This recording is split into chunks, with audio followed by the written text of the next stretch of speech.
Mga kahuwan, panoorin ang video na ito upang alamin ang pinaka-latest na balita tungkol sa lagay ng panahon at bagyo update today. Patuloy ang pag-iral ng southwest monsoon o yung hanging habagat sa malaking bahagi ng Luzon at itong kalurang bahagi ng Visayas at sa Mindanao ngayong araw.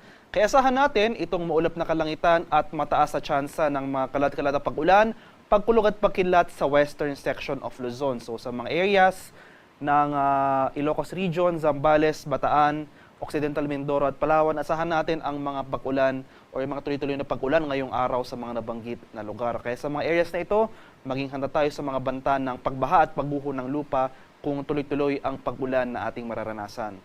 Mas maaliwalas sa panahon naman ang ating inaasahan sa Metro Manila at sa nalalabing bahagi ng ating bansa. Gayunpaman, posible pa rin yung early morning thunderstorms dito sa western section ng malaking bahagi ng Luzon, itong western section ng Visayas at sa Mindanao. So for the remainder of the day, magiging maaliwalas na ating panahon, ngunit posible muling mga thunderstorms sa late afternoon to evening.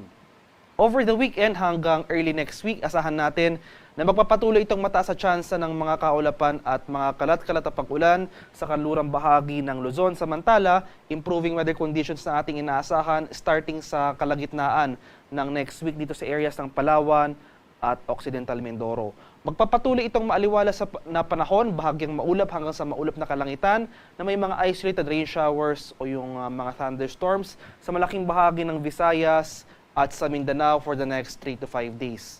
At sa kasalukuyan, wala pa rin tayong namamataan or minomonitor na low pressure area o sama ng panahon sa loob at labas ng ating Philippine Area of Responsibility na maaring makaapekto sa ating bansa sa mga susunod na araw.